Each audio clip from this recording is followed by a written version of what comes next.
build my gallows and build them high. Makes a long time climbing before I die. I want the chance. Hello everybody, welcome to Longbangers. I'm Matty, joined tonight by Colin as usual. Colin, how's it going? Good mate, aye, busy day, but I'm alright. And we're also joined by Micky McAlonie. Hi from guys. the Hibs women's team. How are you doing, Micky? I'm good, thanks. How are you? Good. This is we normally record on a Sunday night and publish it by now. So this is like unusual. We're eating into our World Cup time as well. So apologies for taking away if you were watching the Wales America game. Sorry about tell that. Me the score. I'm not watched it yet. I'm going to watch it. Oh, if you know. So no spoilers. We watched the England game earlier on while I was working. It was on in the background. I was focusing on work. I wasn't watching the football while doing work. It was on in the background. And Jane, my wife Jane's getting notifications through like her boss, I think is English, and they were ahead of us. So every time our phone buzzed, you can't. Something was happening on the pitch. It totally ruins it. Yeah, sometimes get that. When you're that used to watching stuff on streams, kind of like through your TV now, that when you're at the football in real life, you're tempted not to look at your like Twitter and that in case there's a spoiler, even though you're watching it live. That happens to me all the time. Right, Micky, we're going to ask a couple of short bangers questions just to kind of get us warmed up, and then I'll hand over to Colin to ask some like proper questions. So the first one is from David at Disco Dave 93, who asked, when cheese gets its photo taken, what does it say? When who? Cheese. When cheese gets its photo taken, what does it say? Oh, I get it now. Right. I don't know. There is no answer to this. It must shout people, something like that. Aye, must be. I don't have a clue. And Ian T asked, what's your most indulgent purchase? So, like the favourite thing I've ever bought? Aye, the most you've splashed out with it, aye. That's a hard one. Probably my electric scooter. Have you got it? So, is it good? It's so good. And is there no rules about you can't go on the road with it? And do you go on the road with it and just ignore that, or do you have I definitely go on the road. Aye, they're not meant to though. I don't think. No, you're not meant to, but I do it. Because they've got that in Halford's the sign. I just seen them when they came out, and I was like, all right, so where are you meant to go on them? Like, because you can't go to the pavement on them because they're too quick. How fast do they go? Mine goes up to like 37. Aye. Does it? It's so good. So I was tempted to get what I saw, but I work in just down at Cannon Mills, and the bus for Dunfermline goes to Princes Street. So it's all right when you walk down Hanover Street to get to work, that's fine. But the walk up at the end of the day is an absolute nightmare. And I thought about getting one of the scooters for it. And then I was like, I can't do that. Be the thing I'd get lifted for. And like everything that you could do. And it'd just be so embarrassing. Imagine kind of sitting in court or whatever. Why are you here? Scooter. How old are you? I'm 45. What's the sentence? Just fucking grow up. What were you calling most indulgent purchase? Can I have house or car or that? That doesn't count. Maybe something personal to you. Recently, I got a pair of Doc Martens. They're quite costly, but I've definitely spent more than that in the past. I've probably been I bought a PlayStation. Like, I don't know why, because I've never really got into playing computer games. But I had some money once, and I got the PlayStation 1 with Jono Lumu Rugby. I bought, and I just kind of sat there. So that is probably indulgent because it cost a lot of money at the time, and hardly ever used it. Bit boring, but Doc Martens recently they're quite costly. Got them in the sale, but it was still dear. I mind Diesel opened a store through in Glasgow. She gone back to like mid-90s, and I went through there a stinking hangover. I say a hangover, I think I was still drunk, and I bought a cardigan. Not that unlike the one you've got, Colin, except it was like white, and it was about 350 quid. Which was just fucking stupid. Like, that's madness. Just an idiotic thing to spend money on. And it looked great until the first time I washed it, and then you were supposed to like hand wash it or something. I chucked it in the machine, and that was. You must have thought that. You were like, I'll look like Liam Gallagher if I wear that. Because that's the kind of need. I thought I would have looked the business. Nah, and you's never. No, didn't work. No, a face like this. Right, do you want to go into the football stuff, Colin? Hand over to you. Aye. Well, that's the rubbish done. You'll be happy to hear. So it's a big game on Sunday. That's obviously why you're here. So are you looking forward to it?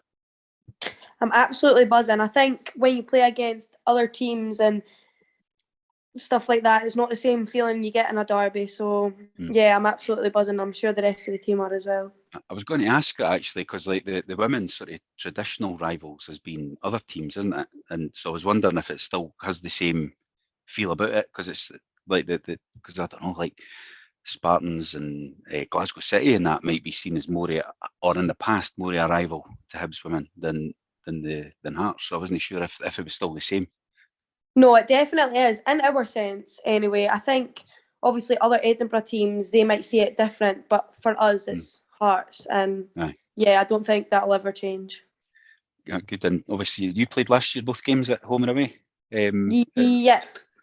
And what's the estimate for the crowd this week? Do you know? Is it higher? It's higher than last year, isn't it? Yeah, we're trying to break the record, so I think it's over 9,000 now. So is it? Oh, that's amazing. I didn't realise it was so good. Oh, that'll be good. It's not on TV though, is it? It's a funny time, kickoff. That's what made me ask that question. I wasn't intending to ask that. It was just a 4:10 kickoff, and I thought, is it on telly? I think it is, yeah. Some BBC Alba. Aye, BBC Alba, yeah.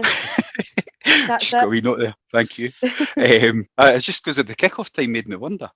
But I know we're looking forward to it. My daughter will be there, my wife as well, actually. So we were at Tynecastle last year as well for the one at Christmas time last year. So looking forward to it. Hopefully, be able to give them a doing. Although I think they're a bit better this season than they have been in previous years. So we'll see. I've got to give them the respect that they deserve, so I'm not going to say too much. No, give them more respect than they deserve. Aye. Well, I just thought it's good. We're looking forward to it. Hopefully, I think tickets are still available and all that, because there's a whole stadium available on the end if we need it. Is that the plan? Good.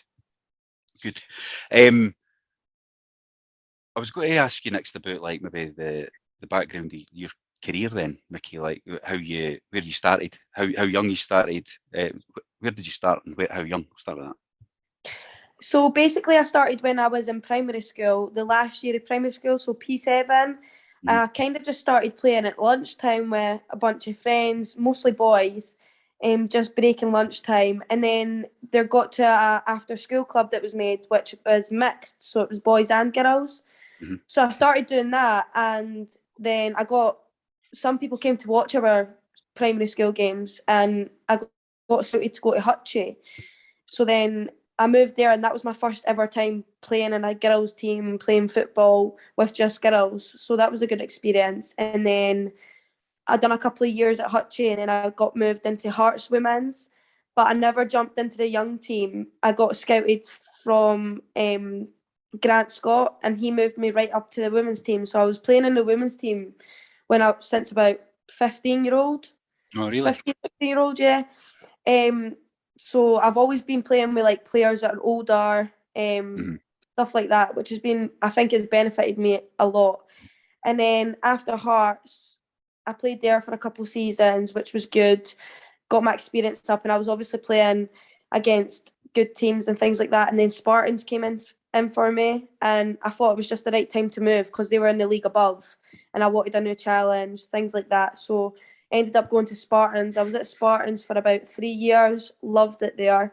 It was really good. I just thought, again, it was the right time to leave Spartans. I don't think I was getting any better. I was kind of just at that standstill position, and I just needed a new challenge. And Hibs put in for me, I think, 3 seasons in a row, and I turned them down because I was so loyal to Spartans. But then I thought, loyalty in football, you need to do what's best for you in a sense. So yeah, I moved to Hibs after that, and I'm here now. So. And I'm not expecting you to say no here, but was it the right move then?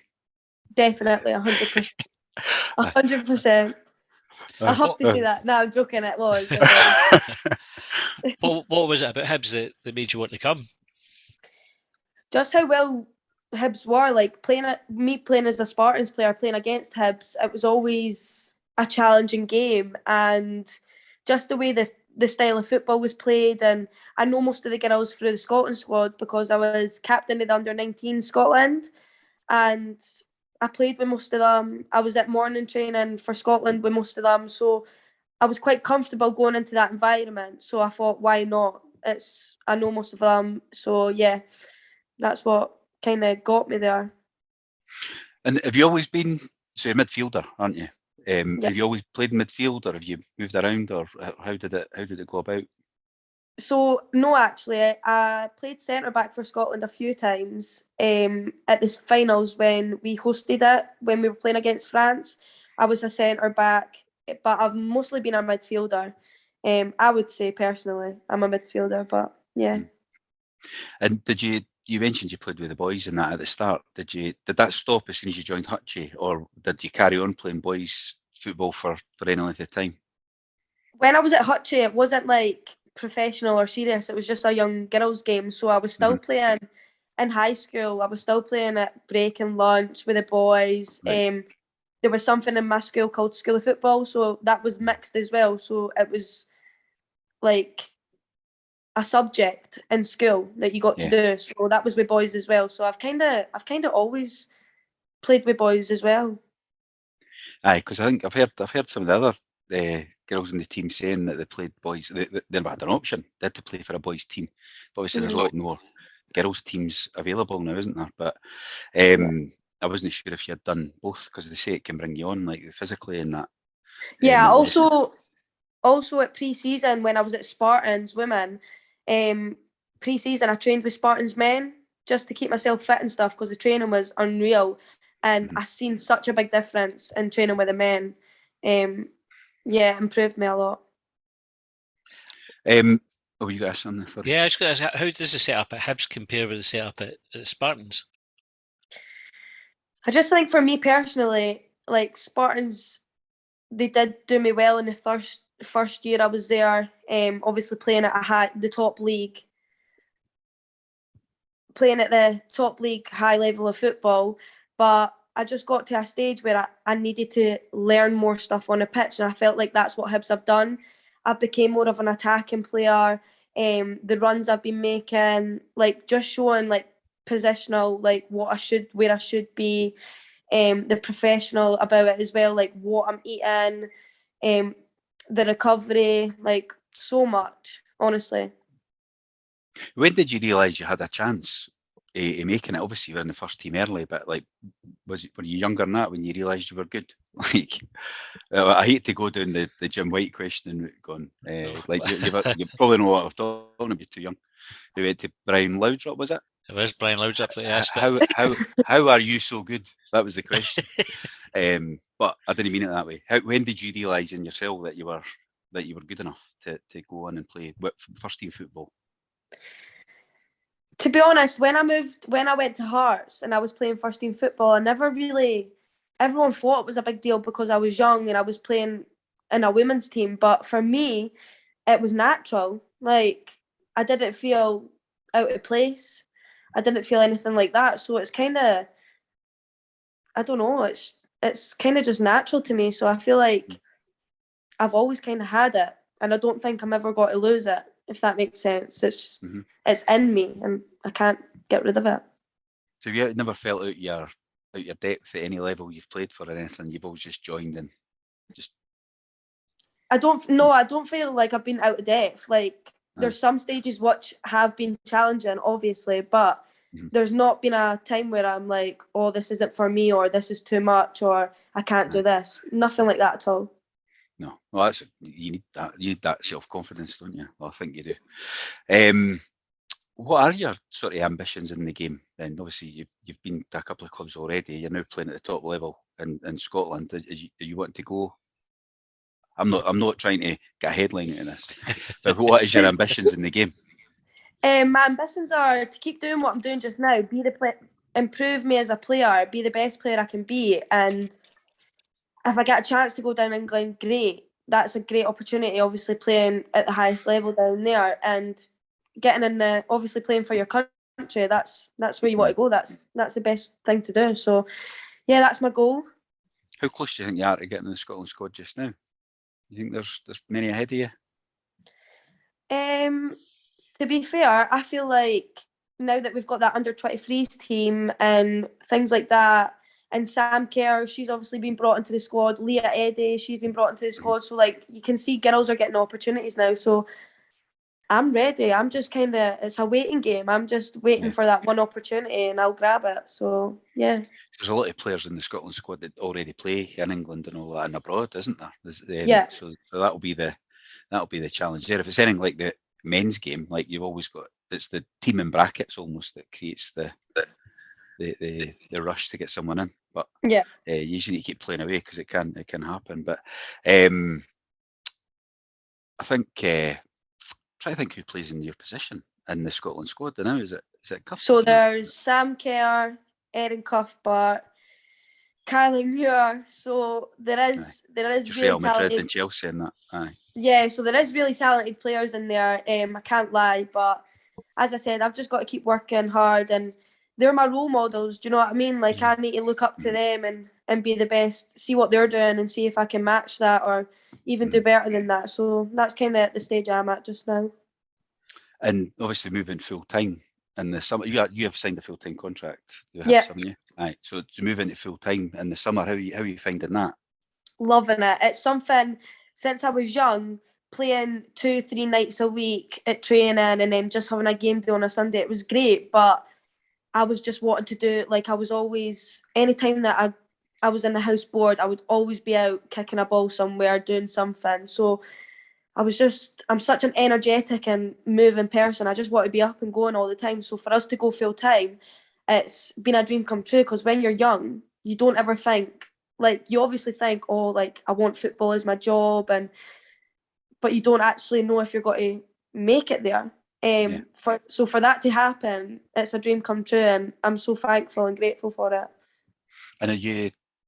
What's the sort of schedule like then? The training, because I see you on a Tuesday night. Like my daughter trains after you on a Tuesday night, so you are coming off when she's going on. But what others? What's your sort of weekly schedule look like? So weekly schedule, I'll just go through it roughly. So Monday, it's after a game, so that's normally like just recovery, seeing your physios, going in the hydro pool. Tuesday, that's more on the pitch based, meeting rooms, media. Wednesday, full day off football, so that's your time to relax, go see family, do what you need to do. Thursday, back in football session, in the gym, doing your strength conditioning and your mobility stuff. Friday, same again. You're in football based. You get your breakfast and stuff as well. Sorry, I should have mentioned. Every time that we go in, we get breakfast, lunch, whatever we need, protein shakes. So everything we need really there on a Friday. So yeah, we train and we do gym after as well. And Saturday, that's more a light-based session because obviously it's a day before a game. So that's more like position-based, focusing on opposition, things like that. And then obviously Sunday game day. And oh shit, I was going to ask and then it's went in my head. But so is it what's the sort of makeup of the squad? Because they're not all full time, are they? There's some is there some part timers and that in there as well, like or yeah. So they're called. Yeah, so they're called hybrids. So some people like Rosie Livingston and stuff. She's still at school, so she's on a part-time contract. Ellis Notley, she's a PE teacher as well. So she's and Joelle as well, who works for Hibs. They're all on like part-time contracts to fit around their jobs. So basically, the full-time players will be in every single day, but the hybrid part-time players will come in on a Tuesday night and some of them come in on a Thursday and Friday when they can, and a Saturday as well before the game. Right. So that works okay. It's the first year of it, isn't it? So I guess everybody's finding their feet, but you feel it's working all right there. Yeah, I feel like it's working now, and the coaching staff have been so good to them as well, because obviously we're doing a lot of extra training while some people are working, so they've been good at giving people programs to do away from home to try and catch up, so they're not obviously finding it hard when they're coming into training with us, because the full-time players are are getting a wee bit more than them. But now the girls have stuck in really well, and you can't see a difference at all. We all just look like one big team, if that makes sense. And how does that differ from what you were doing last season when you weren't on a full-time contract, like the hours you're putting in? I just think for me, it brings you together as a squad. When you're in seeing each other 3 nights a week, obviously you're just going in at nighttime training and then you're going home. So you do see each other, but when you're in all day with someone and it's not just football and you're doing recovery, like today, for example, we were doing recovery and we were playing Just Dance, we were playing pool. Like it's wee things like that. Team building. Team building stuff. So I think it's excellent. And obviously getting your breakfast made for you every day, like it saves me money. Do you know what I mean? Like who wouldn't want that? I know. I see the canteen open on a Tuesday night. And I wonder if you could It's just go amazing, and sit honestly. down. That's honestly sounded like the best bit so far. Like, as soon as you said that, I was like, It's grand. my I mind know. just started wandering. It was like, oh, breakfast Free every day food. getting made. That's immense. It's so I good. know. How much has it changed, Micky, since at Hibs since you came to the club? Have you noticed a difference in like the standards of the setup or things the club provide or anything like that? Oh yeah, so like I feel like we're all kind of as one now, whereas before it was just like men, the women, like things like that. Whereas now I feel like we're all together as a team. Like if there's anything that we need, the men will help us out or anything like that. Like we're all kind of stuck together as one now. So no, it's great. And obviously we've got the cup final and next month. We're jumping ahead games, but the cup final to look forward to in the is it the 11th of December? It's December, isn't it? Yeah. You don't know either. I think it's 11th. I'm going to go the 11th, but It is the 11th. that is good. It is. So that's something else to look forward to. 'Cause I was hearing today that's on. I can't remember what I was listening to, but it's on. You know what it was? It was Chris Gaunt on Strong opinion. podcast talking about it, saying it's a full Sky Sports production that day, like Ellie Barber and all that doing it. So that's a real profile builder, that isn't it, for the club and for all you as individuals as well. Have you noticed that with the exposure at the women's games been getting, Micky? It's a lot more now. Oh, 100%. I feel like the women's game is only getting bigger now, bigger and better, and that's how it should have been. I feel like a couple of years ago or whatever, you would never ever see the amount of people coming to a Hibs game or the amount that's been shown on TV or even people tweeting about things like that. And just the opportunities young ones are getting as well, like coming into squads, like Scotland squads as well. You would never ever kind of see that. Whereas now it's getting much bigger. The league's getting more competitive. Every team's going full time now. Able to pay players, things like that. So no, it's been amazing, and I think this is what the women's game's been needing, and it's only getting better from now on. So it's like it's properly really taken off over the last few years. I turned on TV down the stairs yesterday ahead of the World Cup starting, and BBC I think had Chelsea Spurs on, and like just at first I put it on, and there was like a big crowd there, and I didn't even clock that it was the women's game that they were showing. My first instinct was, how's this game on now with the World Cup? And then kind of the penny dropped, and it was like it's brilliant to see how much it's growing, how fast it's growing, and like that our level of engagement with the support that's coming now. It's superb. There's lots of games on. It's on regular. There's 2-3 games a weekend on Sky and BBC, and Sky put on the free channel as well, so you don't have to specifically have Sky Sports. What would you change? Like obviously the women's game's progressing. England winning the Euros in the summer has brought a bit of profile to it in this country as well. But what would you like to see happen to progress it to the next stage, to the next step?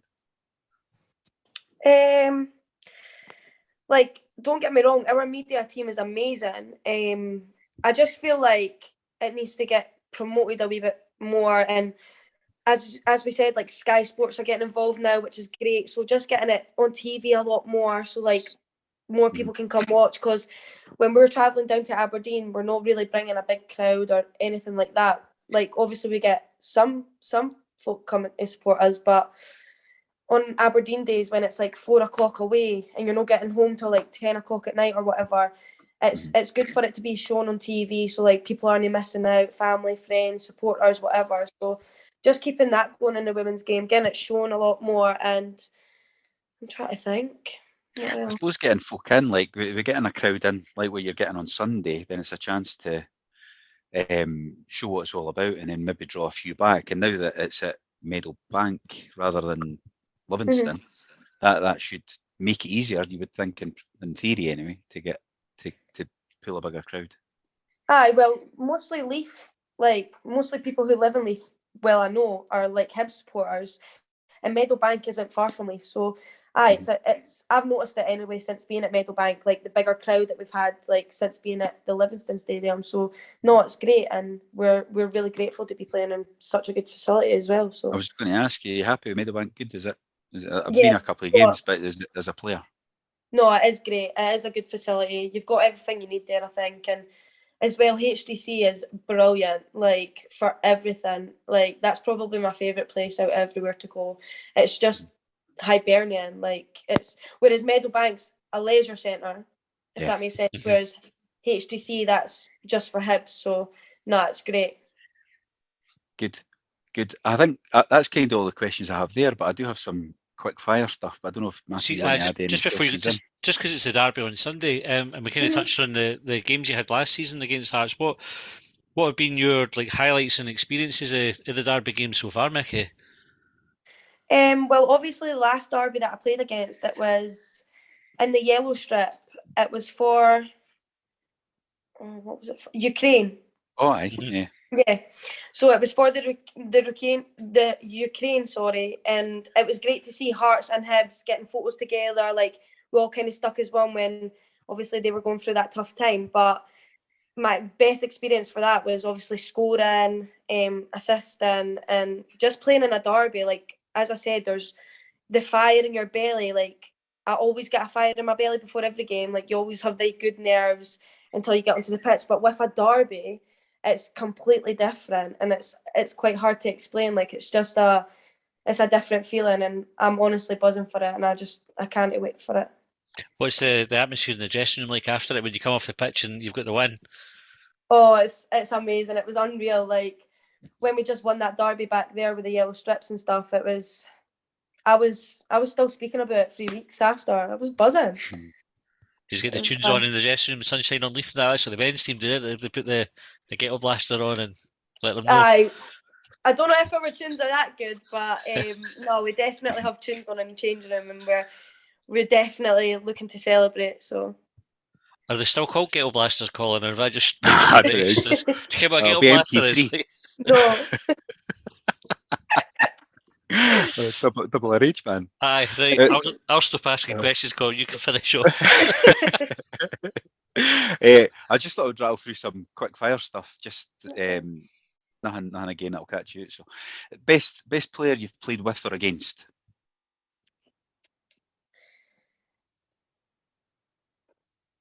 I would say best player I played against was probably Melvie Millard. She was playing for France when I was playing against her when I was playing centre back, and she was a tough challenge, but yeah, she was amazing. So who does she play for now then? Is she still in France, PSG or someone? Or? I think she's at Lyon now. Right. So. Okay. Keep an eye out for that.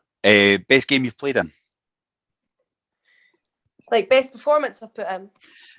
Aye, if you want, or just the best. Aye, go best performance.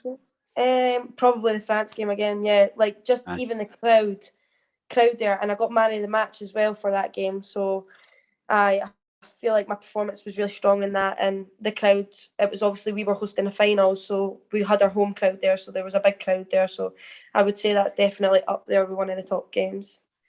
Good. Best bit of advice you've had in your career? Best advice. It's a hard one. I've had lots of good advice actually. It wasn't did he go on that bloody podcast, was it? Aye, that is it. I'd probably say I've had a lot of good advice over the years that have helped me, but my granddad always gives me the best advice. Like if I had anything that I wasn't sure about or anything like that, he's kind of the person that I would go to, and he always knows what to say. Just do what's best for you. Do what makes you happy. Aye, good advice. What about your biggest regret then? That might be the podcast answer, I suppose. But biggest regret. in football. Don't know if I should say this.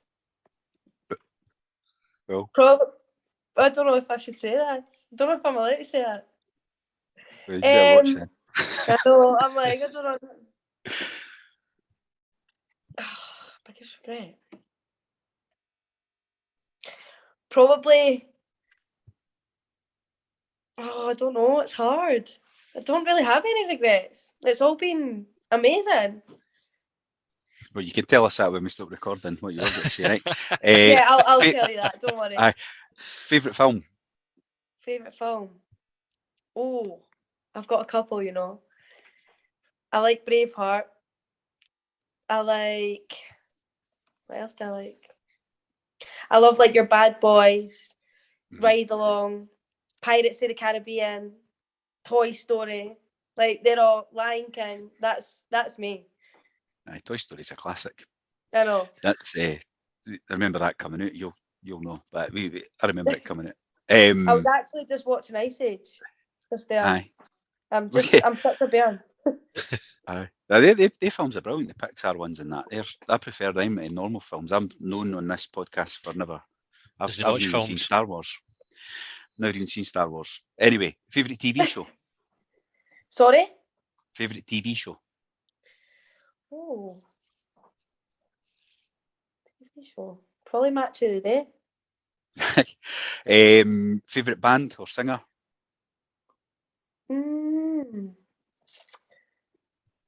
I love Beyonce. That's Colin's one as well. Best gig attended? Beyonce. Where did you see her? The Hydro. And what about other sports? Favourite other sports or sport? I'm actually not even just being biased, but I don't watch rugby. I didn't really watch any other sport apart from football. I'm all like, that's me. I'm just football daft. I don't really. If I had to pick a sport to like, no, I don't actually have one. No, any other sports? Not fair enough. Like I don't like watching swimming. I don't like watching darts. Darts isn't a sport. We covered that the other night. We spoke about that. Aye, well, I don't think it's a sport either, but you know, some people do. What about so your best mate in football then? You've asked me this one. That was off air. That was my daughter that asked you. Oh no. She said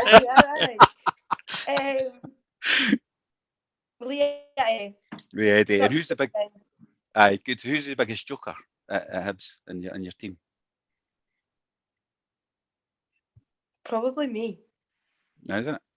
Just think blaming so. that on yourself. Last one, Adidas or Nike? Nike. That's All all. the way. That's all I've got on my list that I can think of. I've got other ones that I've never asked, but I'll just leave it at that. I think we're almost out of time. Anyway, we go and do so we've got subscribers. We do like an extra time episode, and tonight we're going to be talking about. It's going to be boring now, Colin. After this one, like we're talking about how much money other teams spend and how that impacts Hibs. You've really sold it. Oh. If anybody wants to carry on this, if anybody wants to listen to it, go to our Twitter profile, click the like, you can subscribe. I'm bored of myself at the thought. We generally didn't have an idea what we're going to talk about on a Sunday night or a Monday night as the night, and then we'll like about 10 minutes before we'll say, "What did that sounds like an idea," and there was something in the news about it, so we thought, well, we'll do that. So we'll make it interesting, Colin. I'm sure you will. We'll try. Micky, best of luck for Sunday. Tickets still available at Easter Road. We'll be there and hope to see another Hibs win. Thank you so much. I'm looking forward to seeing you there and playing. Perfect. Thanks for joining us. Colin, thanks for your time. Thanks for taking over the questions tonight. Thanks for listening, folks, and we'll see you next time. County line, I pledged upon. mother trailed me down when I broke free. I drank all the whiskey in Tennessee. I don't drink water, no,